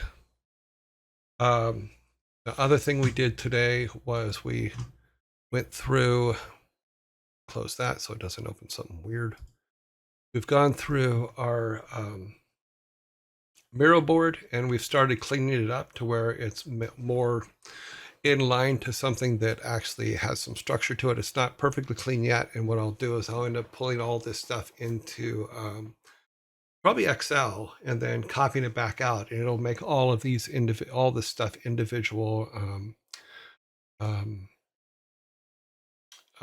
post-it notes and clean it all up and put it in order and all that stuff. So it'll be nice and clean and we can color code it and all that correctly. We did the same thing for our family crypt. We started cleaning it up and getting everything kind of lined up. So we're getting to the point to where we'll be able in the future to do more things because we'll have more structure to our design, which is what we do now. After you go in and throw everything on the board and kind of what we did a couple of weeks ago, then you can go back and say, okay, let's start cleaning this up. Let's find out what will work and what won't work. We also have our maps down here, which we were able to the other day go in and let me see if I can pull that up in Game Maker. We proved that you could go into Game Maker last week, I think it was. And let's see, where is it at? Where is my window? I need the window. The window is not there. Windows. This one? No, that is not what we want. Okay, well. I really do not know enough about this stupid game. Show views. Nope. It's for that. I don't know where the window is going.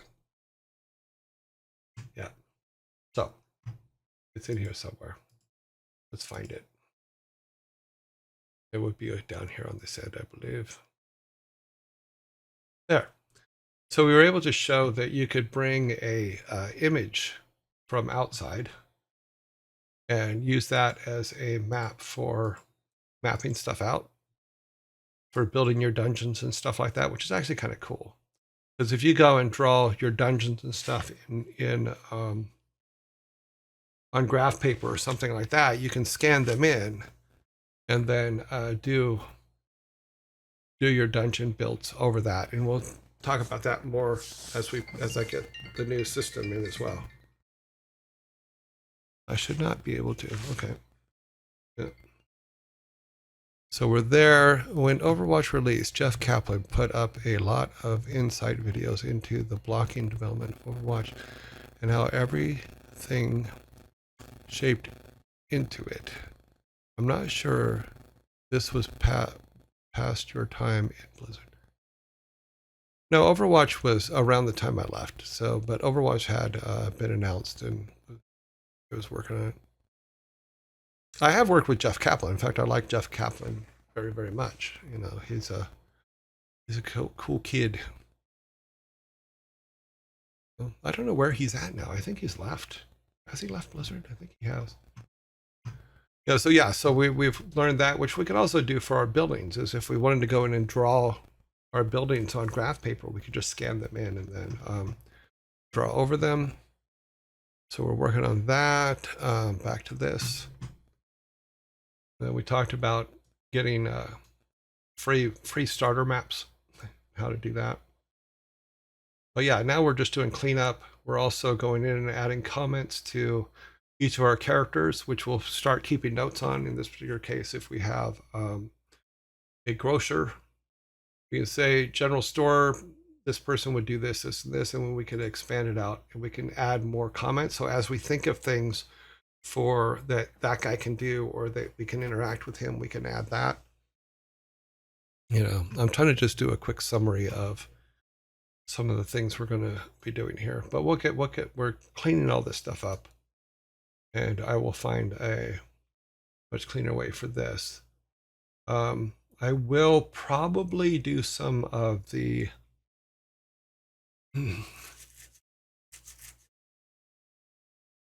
I may have to break the I only do stuff on this when I'm online rule.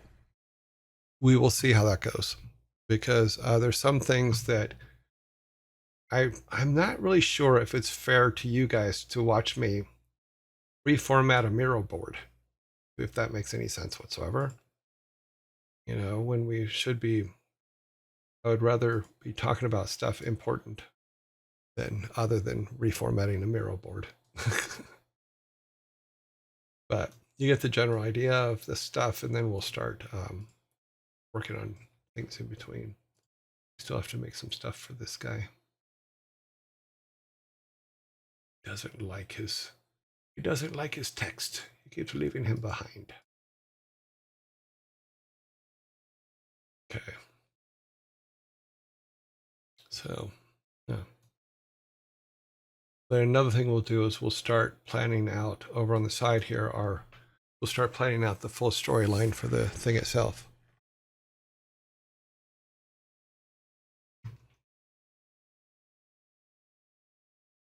No, it's supposed to be pure, Big Ox, it's supposed to be pure chaos at first. Because that's what game design is at first. It's chaos. It's only starting to come together and make sense because we actually did a lot of cleanup on it today. You know, but yes, when you're first coming up with ideas, throwing everything on that board is what you should be doing. Make up everything. Anything you can think of, throw it in there. You know, it's going to be chaos. And that's okay, because you can do a thing like what I did with the book thing is, which is where I got this idea from in the first place, is I would just write things on Post-it notes and then throw them on the wall in the house. And then when I left Blizzard, every time I thought about something at Blizzard, I would write it on a Post-it note, put it on the wall, write it on a Post-it note, put it on the wall, etc., etc. I did this for 6 months. And it was quite therapeutic, because it helped me get Blizzard out of my head, because I'd been there for 23 and a half years. So there was a lot in my head to get out, you know, but it led to this here. Let me see if I can outline. Yep, this is the one. It led to this, which is the outline for my book. You know, and the way the book works is this, is all the blue ones over here to, I don't know why it's freaking out, but all the blue ones over here are life before Blizzard. And then this is life from Blizzard, the 23 years working at Blizzard. These are, down here are the games that we released during those times. You know, and then in here are just Post-its of things that I remembered or thought about and just put on the wall in the house.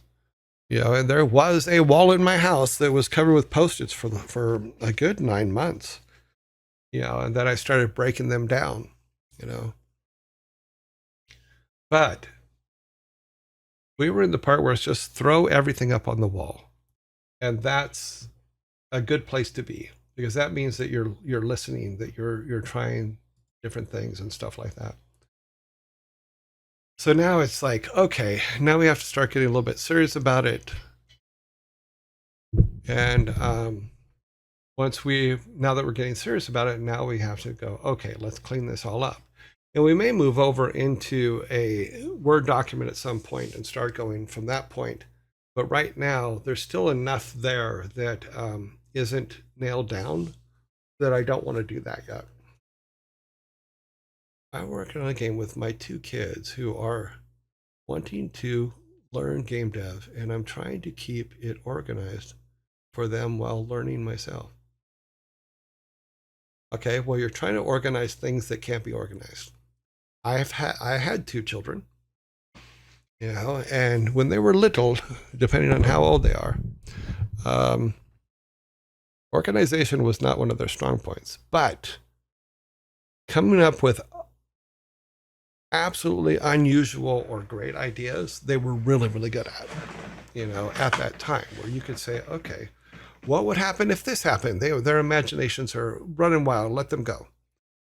But sit there with a bunch of Post-it notes and write them down. Then sort through them and decide what goes on your Miro board, what doesn't. Also help them by the same token is, once you have it on Post-it notes, put them all out on a table and say, which things are cool to you? That kind of thing would be it. Oh, and just for a disclaimer, I do not in any way, shape, or form have any connection to Post-it at all. I get no feedback from them. I get no kickback from them. Nothing. I'm just saying Post-it notes can be used for a lot of really cool stuff.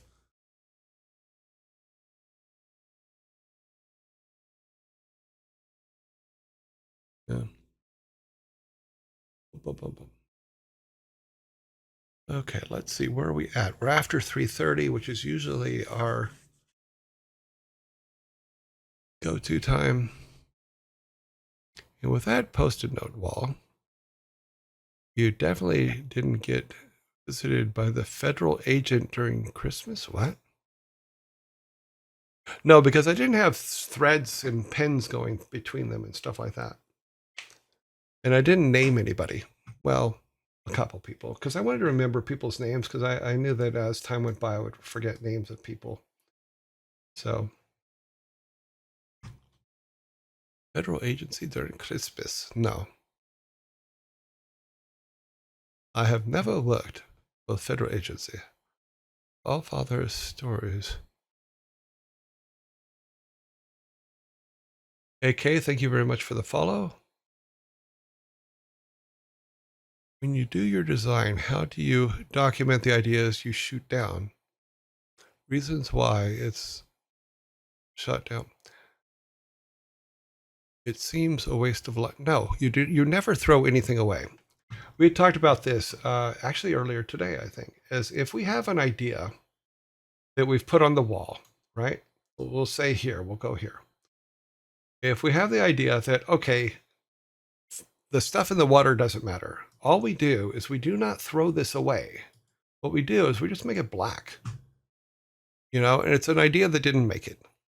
Is it a bad idea? No. You never throw any of your ideas away. One of the things that I've told people about, and where is it? Oh, it's in the other room, is I have these little blank books that I keep ideas in all the time. Nothing should ever be thrown away. Any idea that you have, you should always keep some record of.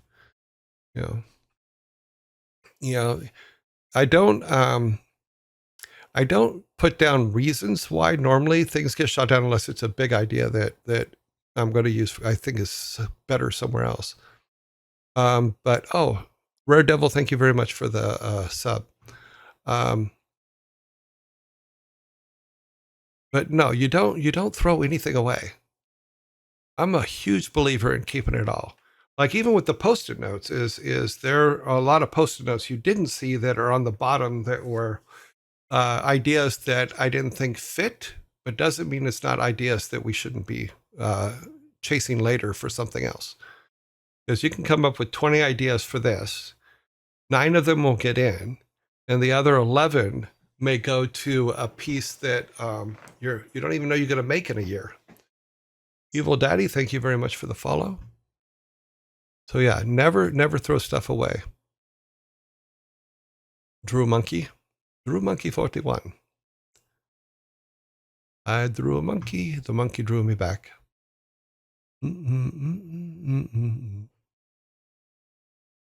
Or is this me issue? No, I mean, the thing is the ideas, don't throw them away. Just because they didn't work on this project doesn't mean they're not going to work on others. No, you never execute them. Ideas are awesome. Always keep them. I remember watching someone pitch an idea, having it shot down. And then I remember the team coming back literally 6 months later and say, who had that idea? And we'll go, this person. And then they run with that idea. So yeah, you never throw an idea away, and always remember where they come from. One of the biggest arguments you will ever get in gaming is about credits on a game. That will be the battle forever. In fact, it's a battle for any creative realm. What I always point people to is people that there's a TV show or an internet show. I don't know if it's one or the other. It's on one of the cable things called Staged with Michael Tennant and or David Tennant and Michael Sheehan. And the very first 2 episodes are about who gets credited first.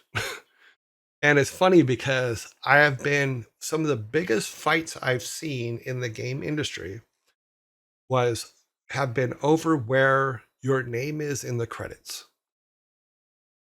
So always keep where ideas come from. Always know where they come from. Always know how you got to them. And always include them in the credits. If you look at Blizzard credits going back, I don't know if they still do this, but in Blizzard credits, everybody is in the credits. Everybody. When I say everybody, I mean everybody. You know, all the way down to Ray, the guy that used to fill our candy machines in the office. Everybody gets credit for what they do. Stan Lee came to his boss with a pitch for Spider-Man. He got shot down and laughed out of the room. About 2 weeks later, his boss came to him and says, hey, remember about that character that we thought was of earlier? I think you called him Spider-Man. So, hey, there's no bad ideas. There never are. Timing is everything.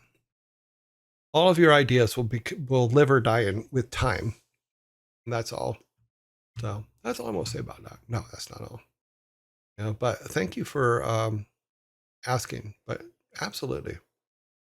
You know, everybody gives up. You know, and they get shot down once or twice.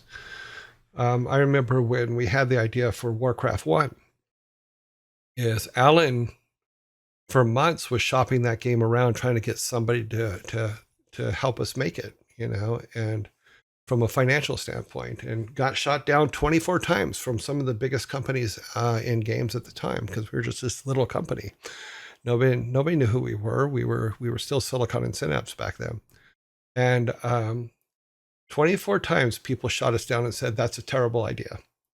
You know, but we had one guy, Bob, or one team, Bob and Jen Davidson, who, when we were doing a port for them of KidWorks 2. So Mike was doing the programming, I was doing the artwork for it. And Alan pitched to Bob, and Bob's basically said, okay, well, how about I buy you and then you guys can make that game? And Alan goes, no. And Bob goes, no, give me a price. So Alan gave him a price, and It was way too much, but Alan did give him the price, and Bob said, okay, well, let me talk to the board of directors and I'll get back to you. And he came back and said, okay, let's do it. And Alan goes, no. So Bob did something I thought was hilarious. Is he sent Jan after him, his wife Jan, and nobody can say no to Jan Davidson. Nobody. She was amazing. So she, by the end of their phone call, we were no longer Silicon Synapse, and we were on our way to becoming Blizzard Entertainment. And after being turned down 24 times, Warcraft 1 was made. And that's a huge example of just because everybody else says no doesn't mean it's not the right thing to do.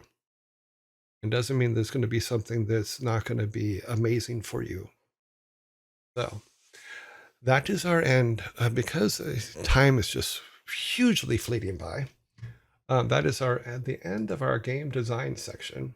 We're going to move on now to